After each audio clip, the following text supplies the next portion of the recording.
Welcome back to my channel.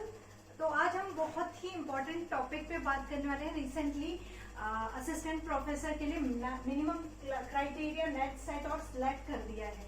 इसी बारे में आज बहुत ही इम्पोर्टेंट बात हम करने वाले हैं। बच्चे कंफ्यूज हैं कि जैसे जेआरएफ क्वालिफाई हो जाए तो पीएचडी करें या ना करें। ठीक है, अभी कल मतलब कुछ दिन पहले हमने न्यूज देखी थी, बहुत इंपॉर्टेंट न्यूज, जो कि है UGC reverses decision of compulsory PhD for recruitment of assistant professor NET set SLET to be minimum criteria. That means जो असिस्टेंट प्रोफेसर का पहले क्राइटेरिया था सारी यूनिवर्सिटीज में एक नहीं था, मतलब कि नेट सेट और स्लेट नहीं था। पीएचडी कंपलसरी मांगते थे किसी किसी उसमें यूनिवर्सिटी में। तो अब क्या हो गया है, अब ये कंपल्सन कर दिया है कि मिनिमम जो क्राइटेरिया होगा असिस्टेंट प्रोफेसर का वो रहेगा नेट सेट और स्लेट। ठीक है, स्लेट और सेट क्या होता है, जो स्टेट अपने एलिजिबिलिटी टेस्ट करवाता है वो सेट और स्लेट होगा। ठीक है, और नेट हमें पता है नेशनल एलिजिबिलिटी टेस्ट। ठीक है, तो ये मिनिमम क्राइटेरिया है। इसका ये मतलब नहीं है कि आपका पीएचडी वैलिड नहीं होगा या फिर ओवर क्वालिफाइड हो जाएगा, ऐसा चीजें नहीं होगी। तो जिसका भी पीएचडी में अगर आपको चांसेस मिल रहे हैं कि आपका जेआरएफ क्वालिफाई हो गया है तो आप कंफ्यूज्ड हैं कि पीएचडी करें ना करें, क्योंकि इसका क्राइटेरिया तो हमारा नेट सेट और स्लेट है, तो ये चीजें हमने नहीं वो करनी है। अगर आपको चांसेस मिल रहे हैं तो क्या होता है, सपोज आपका मिनिमम क्राइटेरिया नेट सेट और स्लेट है, ठीक है, असिस्टेंट प्रोफेसर के लिए,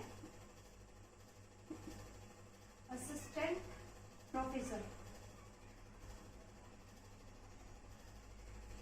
सपोज असिस्टेंट प्रोफेसर का मिनिमम क्राइटेरिया हमारा नेट सेट और स्लेट है।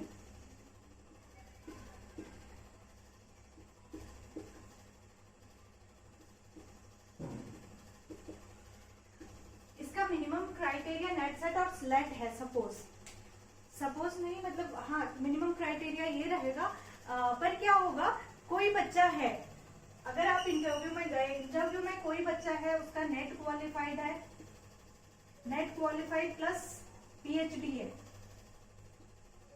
ठीक है, नेट क्वालिफाइड प्लस पीएचडी है, तो किसको प्रायोरिटी किसे दी जाएगी, नेट प्लस पीएचडी को। हो सकता है पीएचडी के वहां पे 20 या 30 प्लस एड ऑन मार्क्स होंगे। तो कोई बच्चा है केवल नेट क्वालिफाइड है और कोई पीएचडी क्वालिफाइड मतलब पीएचडी कंप्लीट किया हुआ है, तो किसके प्रायोरिटी ज्यादा होगी, पीएचडी वाले की। तो ये मत सोचिए कि आप करना है या नहीं, क्योंकि अब तो क्राइटेरिया ये रहा, तो आप कहीं भी जाएंगे तो क्राइटेरिया ये रहेगा। प्लस आपको पीएचडी ऐसा नहीं है कि नहीं करना, आपको चांसेस मिल रहे हैं। और जेआरएफ अगर आप क्वालिफाई कर लेते हैं तो ऑब्वियसली आपको पीएचडी करनी चाहिए, क्योंकि हमें जो फेलोशिप मिलती है, जेआरएफ वाली फेलोशिप मिलती है जब हम पीएचडी में एडमिशन ले लेते हैं, तो वो तभी उसी के बाद मिलती है, एडमिशन लेने के बाद मिलती है। ठीक है, तो हमें अगर हमें चांसेस मिल रहे हैं, अगर हमने जेआरएफ क्वालिफाई कर लिया है तो हमें ऑब्वियसली पीएचडी कर लेना चाहिए। ठीक है, तो ये था बहुत जरूरी इम्पोर्टेंट बताना हमें कि ऐसा नहीं है कि मिनिमम क्राइटेरिया ये है तो आप पीएचडी करना छोड़ दें या फिर उसकी उतनी वो नहीं रहेगी। ठीक है, तो पीएचडी की अपनी एक वैल्यू है, वो अलग है, वो रहेगी, हमेशा रहेगी। तो वो आपको ऐसे नहीं करना है कि छोड़ देना है या फिर यहीं पर रुक जाना है, नेट सेट तक ही रुक जाना है, ऐसा चीजें नहीं करनी है। ठीक है, अगर आपको चांसेस मिल रहे हैं यू कैन प्रोसीड। ठीक है।